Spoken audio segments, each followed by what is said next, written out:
Hi, and welcome to the Drayer household. It's Christmas Day, and today we are going to be unpacking some of the extra gifts that we've wrapped for ourselves. And the purpose of this exercise is actually to remind ourselves of what we've already got.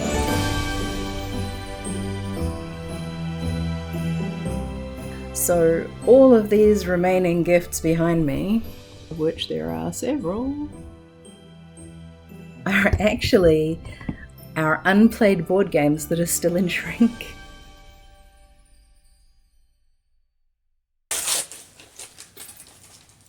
Oh, another recent arrival, unspoken words.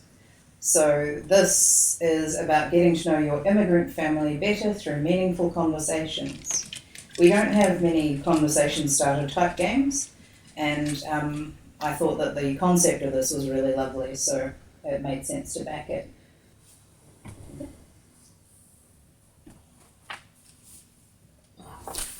Another heavier than expected game. Oh, well, with a name like Pebble Rock, maybe it is full. Oh, it has nothing to do with pebbles. Oh, Pebble, Oscar, Hamish, and Elvis. Ooh. On a daring high seas adventure package delivery. Okay, so possibly pick up and deliver. Yes. Kind of thing. Well, I suppose it's pretty much in the name, delivery service. And it is 2 to 4. 2 to 4 sailors. I've been on a sailing vessel. I have. Oh, I have. It just didn't sail. I've been on a Catchy Sark. Okay, well, it's better than me. The reason that we have this game actually is because it's by Tristan Rossen. Hi. And I watched a lot of it develop, and the artwork in particular. And if I recall correctly, we were able to actually walk in and buy this retail, which was part of what was super exciting. Was it Walmart that it was in, Tristan, I think? Or possibly Target? I can't recall, but we were able to actually purchase the game in a big box store like that, so that was pretty exciting. What is this?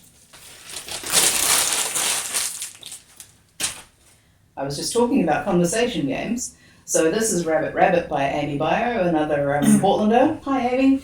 And we keep trying to get this to the table, and then the life all around us turns into other things and we don't get to play it. And this was actually a game that I backed on Kickstarter specifically thinking of George and put in, I think, one of your stockings one year. This is a game it's a trivia game of superstitions, myths and folklore for 1 to 10 players. So yes, we have played Wingspan. We've played a couple of times, I think. Surprisingly few. But yes, I believe so. And I'm curious how the gameplay changes when you add more birds. Like, is it just more birds because people want to see more birds, or is it like a fundamental change to the way it flows? So both. Well, I mean, yes, I thought at a minimum there'd be more birds. It'd be rather shocking if it was just like, this is just the European expansion, which is all squirrels and rodents. No. Seems unlikely. But each expansion, as I understand it, adds a little bit of spice to the gameplay and some changes in the way that some of the things work. Ooh, a hybrid wrapping situation here. Right, so this is a perfect example of buying things with every intention of playing them. This is the Halloween version of Patchwork, and then just not having enough time for whatever reason. So, Halloween Patchwork maybe next year? Oh, we put them together. Okay.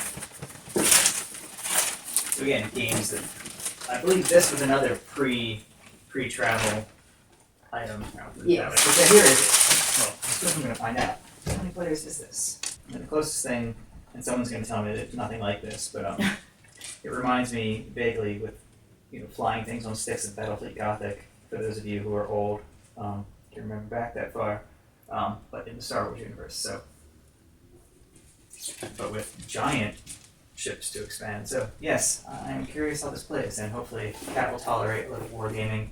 I think I gave it to you, so You did. I set myself up for that, Yes, and that's fine. Okay. At least it's in a universe that's familiar to me. With the Enterprise and the Babylon 5s and the... Yeah, Yes. I pay attention. Okay, this game is called On Tour. It's designed by Chad Dishon and the art is by Anka Gabriel. I probably said all your names wrong. So this is On Tour, USA and Europe. Roll and write. Aha, that's why. Because I haven't played any roll and writes and it's time. So this is a roll and write your way across the United States or Europe. You're taking your band on tour, but managing all these tour dates can be tricky. And it is for 1 to 3 players? No, 1 to 8 players, old lady eyes. And it takes around about 20 minutes to play. BoardGameTables.com, right. So I must have got that as part of a Board Game Tables order. And they have recently changed their name and I can't remember what they've changed it to. It has this sort of borderless art style that is quite popular, at least a few years. Yeah, it's a nice looking game. Sympathetic lifting noises from me. So I won't crack this open, but anyone who's watching this video is probably familiar with Everdell, and this is, I think, all of the Everdell. It's just the way to put it. Yes. We have got the retail base game. Yes. But there was no all-in without the retail base game, so I don't think. Small. I love this paper. Oh yes, Fox in the Forest Duet. So George and I are big fans of two-player games, and a lot of the games, the earlier games that said they played 2 or more players, generally they're best played at 3, 4 or whatever. And I've been really interested to see more and more games coming out specifically for 2 players. And Fox in the Forest Duet is one of those, and I was told that that was one that I should definitely have on my list. So, I mean, yeah, it's on the shelf. We'll play it. Fun story about this can. Opening things. This can feels very thin, and I assume that's intentional to save materials. But when I was a kid, I bought soda by the case from not Pack and Save, that's New Zealand. It's a place in Jersey. It starts with a P, not Packmark. But anyway, they sold this berry blue soda, which was terrible. But we were very fond of it because it looked like the color of Windex, and so we would empty out Windex bottles, wash them out, and then fill it with that, and then drink out of them like we were spraying Windex into our faces. It was great. We were kids. Live with it. But this case of soda that we bought, half the cans were empty, and we realized that that somehow the soda had rotted its way through the bottom of the cans and leaked out, somehow leached through it, which made me wonder, why are we drinking this? There you go. Here's another game.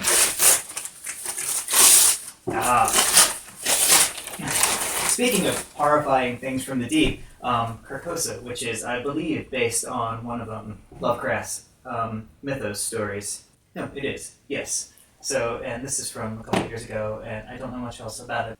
I think I gave that to you. I think so. I think it was for a New Zealand Christmas or birthday or something. Yeah. That's heavier than it looked like it was going to be.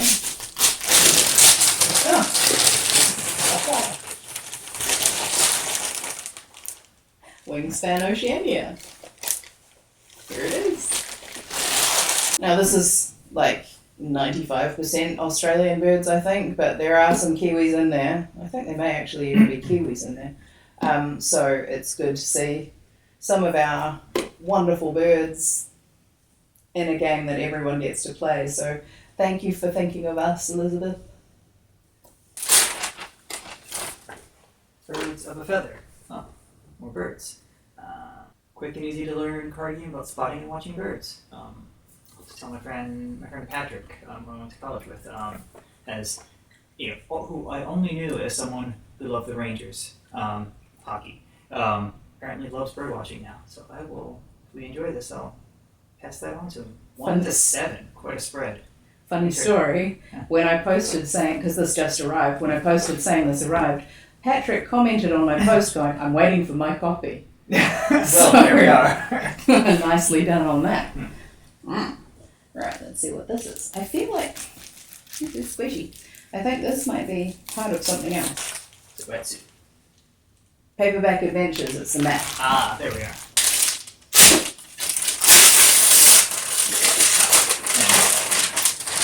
there are a lot of pieces to this winter, and Yes. this is another one. Ooh, these are dry erase boards. I'm probably not gonna be able to see that, but interesting Whoa. table pieces and markers. It's the cave paintings expansion for They're Endless little Winter sided. Paleo-Americans. Yes. Yeah. My nails weren't getting any purchased. Crash Optimus! I'm still super excited about playing this, we just haven't yet. Ah! This is one of those mad dexterity kind of games that have been really in at the moment. Another one is Kabuto Sumo, where you've got generally interesting shaped wooden pieces and you're trying to do something clever with them in a sort of toyetic but not plastic kind of way. And I really like the way that it's encouraging adults to go back to that kind of play that we don't do unless we're engaging with sort of toddler age children, and it's still something that should be and can be part of adult play. So I'm a big fan of that idea. Not that kind of adult play. Okay.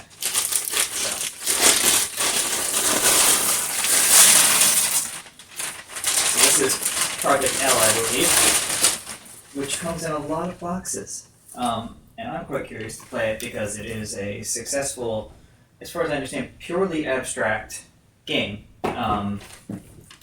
And I have a keen interest in abstract games that don't necessarily need to be themed to be accessible, and so I'm curious to play this and see how it goes. Whoa. No drop.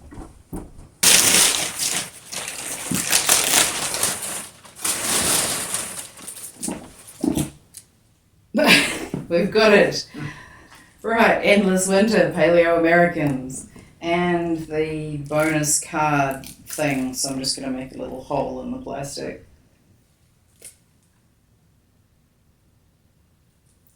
I guess I'm not.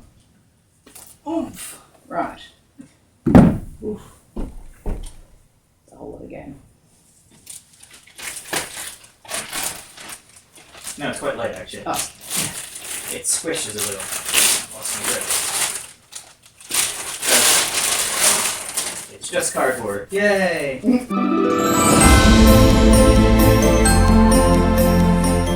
Lots of bits.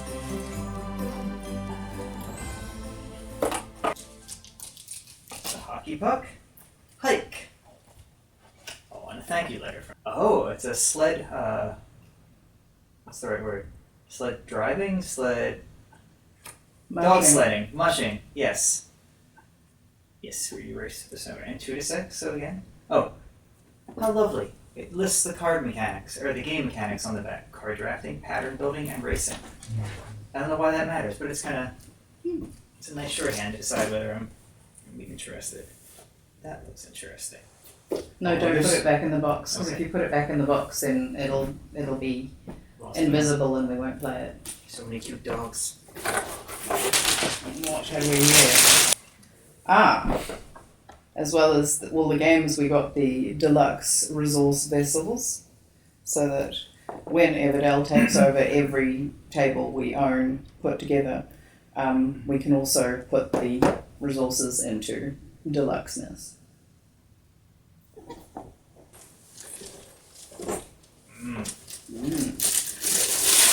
It's a broken window. No throwback. Don't hate us. I don't think I need to explain. Oh, but see, it's the New Zealand edition, so we have reasons. Could be fun.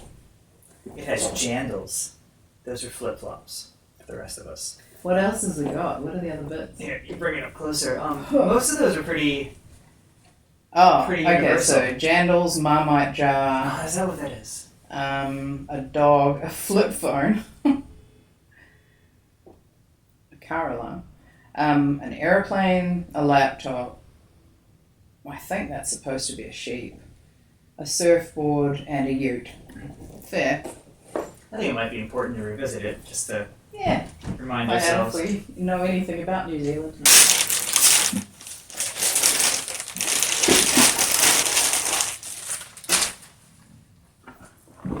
Eldorado. Wettlauf nach Eldorado, die Goldenen Temple. The Golden Temples. Oh, right, okay, it's a Reine Knizia. So that we have one. And we backed Ra and I think one other, but they haven't arrived yet. So, yes, this is a game designer homework kind of a game, which also apparently is reasonably good to play. So, One hopes. well, I mean, it's an older game, so things have moved on. Right, but, it'll show its age, potentially. Yeah, But it may potentially, thematically as well. We'll see how that goes. Next. so this is the explain in one. So I think this is part 2 of one of the ones that you unwrapped. The Stephen Rhodes ones. Yes, with Let's Call the Exorcist, Living Well is the Best Revenge, and Cryptozoology for Beginners.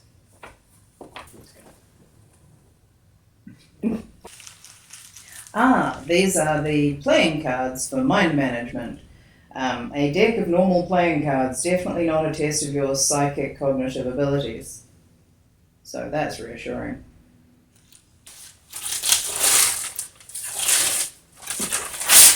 Dukes of Lima. The 1820s and revolts are starting in Peru. The Viceroy of Lima has decided to move the city's wealth to Mexico for safekeeping. Oh, it's a deduction game. And Fun. again, with that borderless art style that seems to be so popular these days. 1 to 5, so Cool. accessible. A deluxe obelisk, a secret mission number 1, and the coins for Magna Roma. So when the rest of Magna Roma appears, those can go with. Returning to where we started, more Isle of Cats. More explore and draw. I wonder if that's a expansion or if it's an individual game on its own. I think this might actually be an independent game in that universe. Huh. I believe so, yes.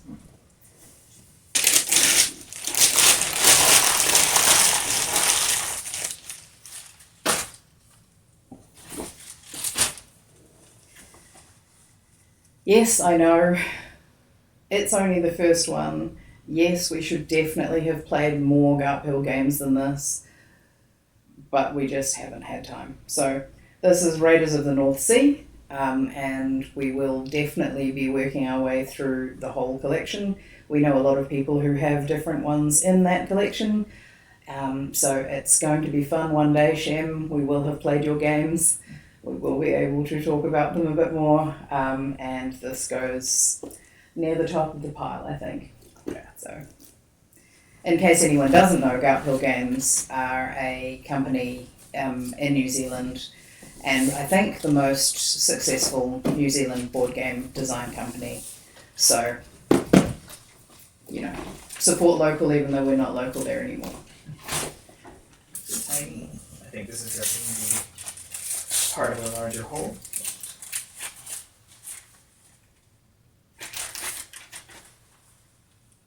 Ambassador Pack and Finesse Ambassador Pack with no other indication of what they are. They're part of Project Owl. Oh, well, there we are. Someone knows. Lucky. Don't know how else we would figure it out.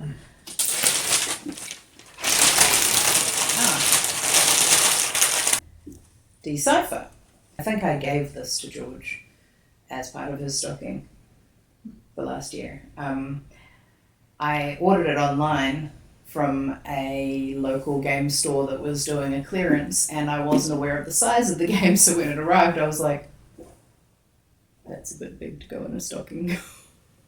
It was stocking priced though. A small one. Guretama. The tricky egg card game. Egg. Egg. 2 to 7. Incredible, you can get 7 players out of a box this big. I feel like I should know more about this, because... yes, it is a Sanrio character. That's why.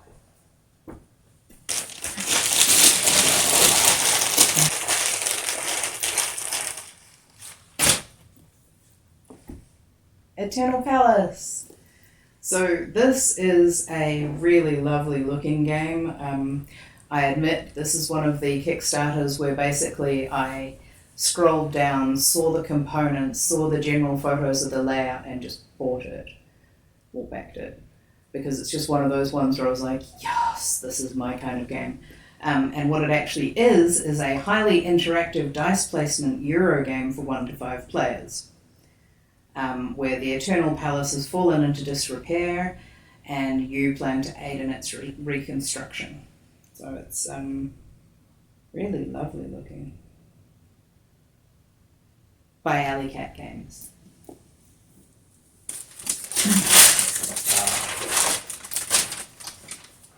Carcassonne. So I have never. No, I've played one of the.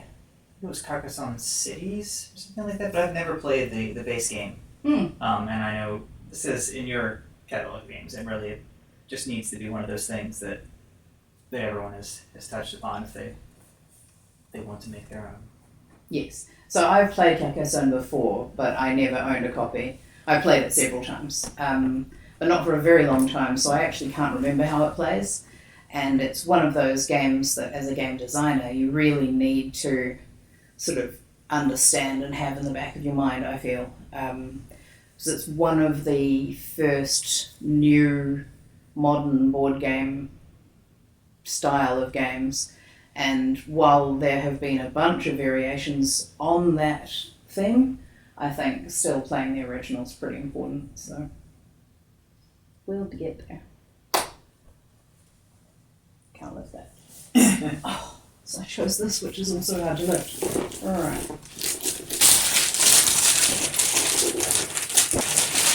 And that's because there are 2 games in here. And this is another recent-ish Kickstarter arrival. So obviously Cascadia is not that recent, but we didn't have a copy. And I've been trying to buy copies, and everywhere that I looked was out of stock. I think I was trying to buy it while we were still in New Zealand, and it was very difficult to get hold of. And then the Kickstarter for Verdant came out. And obviously, as everyone who's played it knows, Verdant is an excellent game and deserves the reputation it's got. And at the same time, I was able to order a copy of Cascadia, so we're going to get to play those. With Cascadia, it's really interesting. We play-tested someone's game. I think maybe it was just me, I'm not sure. And everyone I've described it to says, oh, that sounds like Cascadia. And I'm thinking, did I playtest Cascadia? I don't think so. So one day we'll figure out what game it is. It was a game where the designer was male. We didn't meet in person, I don't think. I think it was online. The tiles were rectangles with 2 halves kind of like dominoes, so one half, I think, one half had one pattern, so say trees, and another half had another pattern, maybe rivers or grasslands or things like that. And then there were a variety of different animals, and depending on what environments you created, those animals, you could have one or more of those animals in there. And that's all I remember about the game. It had a lot of potential. It felt like it needed a little bit more balancing when I played it, but I think it was quite an early prototype. That's all I know. If you can help me, that would be great. There were wolves. There was, I think, at least one owl. There may have been a moose, I think. Maybe a bear, elk. So I think it's a North American game, and that's all I've got for help. Anyway, next.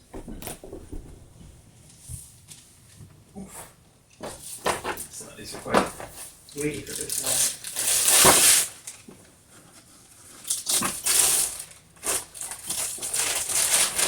Fjords.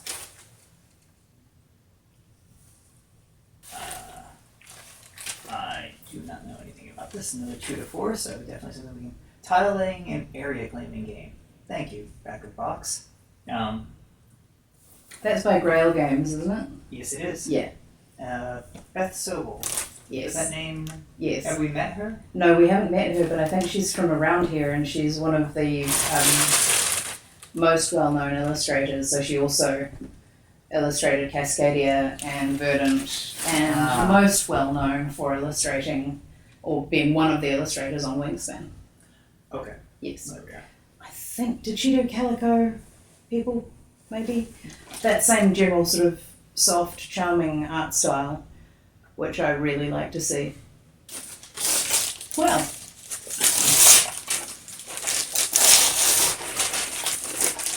we were just talking about Kabuto Sumo.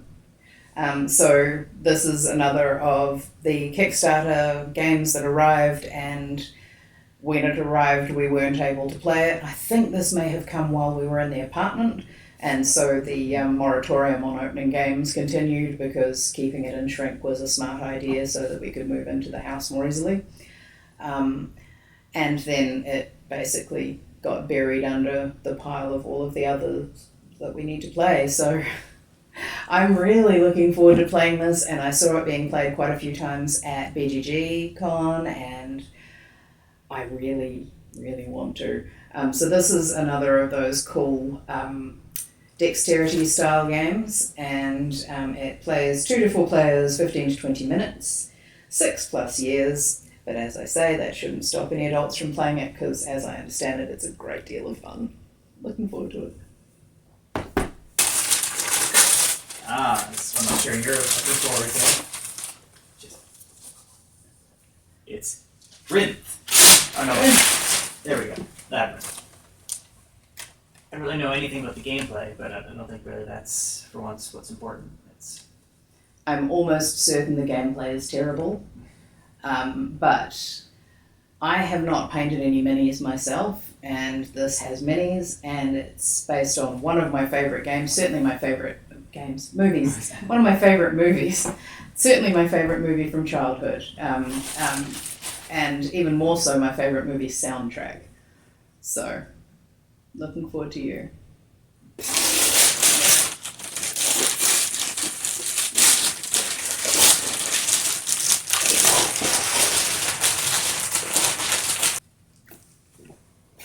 So this was my only game purchase at BGG. This is the Master Chocolatier version of Azul, and as I understand it, there are some minor gameplay changes to this. It doesn't matter actually, really, because I love Azul and I love the layout of this particular one. So if there's extra stuff, that's a bonus, but this is the only game that I said I was absolutely 100% going to buy while we were there, and that is in fact the only thing that I did buy. This is one we haven't played because we haven't found the third player, or it is not one we tried. Well, it says 2 to 6, but for some reason I think we decided that that a game like this really makes more sense to play with more than 2 players, even though lots of games can be played with 2 players. But definitely a classic. I recently listened to on Ludology. There was a history of Scotland there. It's quite interesting, and all the different names it gets in different places in the world. So I'm not going to go into that, but go listen. Yes. Scotland Yard is one of the games that I played a lot as a kid, and we still have the family Scotland Yard game, but it's incomplete. So we got this copy, which is very different. Our original Scotland Yard copy that we had was bought in Europe and played in Europe, and this one here has been bought in the US, so, and it's also 30 years newer, probably, or more. Horrors. Anyway.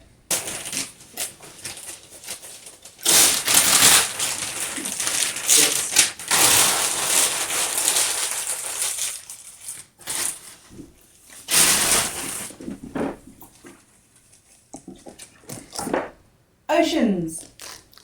So this really does feel like Christmas all over again. This game is one of the games that was recommended to me very early on in my game designing career, if you like, and it took quite a long time to track down. It can be very difficult in New Zealand to get hold of things that are very commonly available in the US and Europe. So being able to track down Oceans and get the extra bits was pretty exciting, which says to me, although I can't remember for certain, that I probably backed it on Kickstarter when it came out, maybe with expansions or something. But I'd have to go and look through my spreadsheets. Can't remember.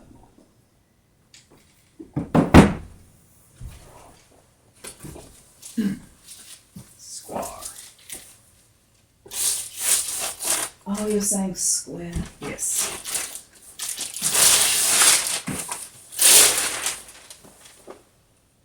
Tungaru. I don't know anything about this one either. Another Alley Cat game, so maybe part of that original order whenever that came through. And it's set in the Pacific Islands. So one of the main reasons I was actually okay with backing this game eventually is that initially it started with stylized muku on the faces of some of the characters. Muku are traditional Māori facial tattoos, but they are sacred and they have a very specific meaning designed for each individual who wears them. So doing stylized, this is kind of Pacific Island-y stuff is really offensive. Don't do it. And what I particularly appreciated about this project is when they found that out, they took it away. They removed that from the face of the characters.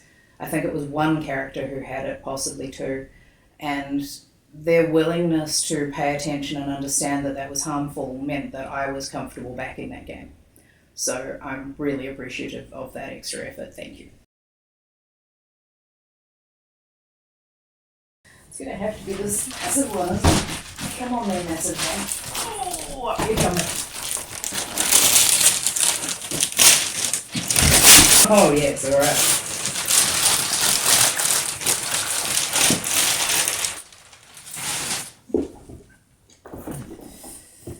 They weren't kidding when they called it Magna Roma, which means Big Rome. So this is the Dominus expansion, which means Lord or Master of the house, kind of. Dominate, you know what I mean? So, and this is the Emperor's box. I'm assuming where the Emperor sits and watches the games. And oof, here we actually have Magna Roma herself, the deluxe version. So looking forward to getting into that. There are full-on minis of a whole bunch of different Roman landmarks and so forth. It's one of those classic Kickstarters with all of the extra bits and pieces, and I don't really know how it will play, but I don't really mind. It looks like it's going to be a lot of fun. So.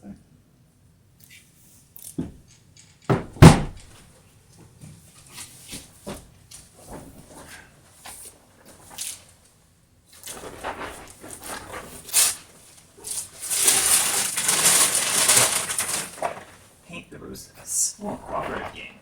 You enjoy cooperative games. And there's, again, Kickstarter game, so no indication of how it plays, which I really enjoy, actually.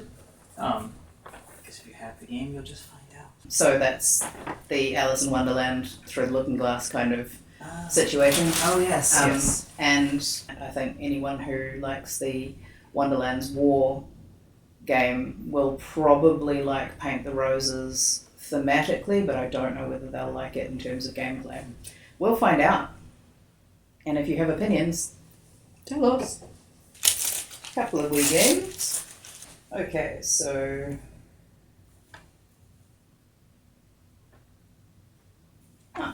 these are playing cards with original art from Rarotonga, which is where my family comes from, or where part of my family comes from, so kia ora anyone from Raro. And this is Mouse, Cheese, Cat, Cucumber, which was one of the other little tiny stocking games that I got for George. So you can see this is what I expected. And that one that I mentioned earlier, Decipher, I think it was called. Yes. I had expected it to be this size, so.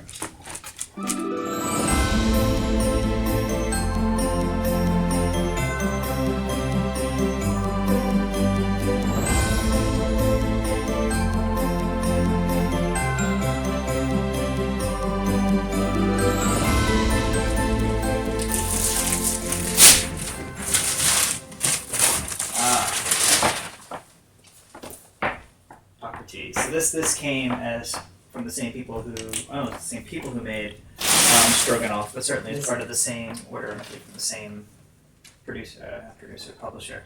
Yes. And very similarly has very little information, but still quite curious to play. I believe it's similarly crunchy and feels like it justifies the weight. The gameplay justifies the weight. So, yeah, I think Hippocrates, Stroganoff, and I think Paris. Oh my god, dog.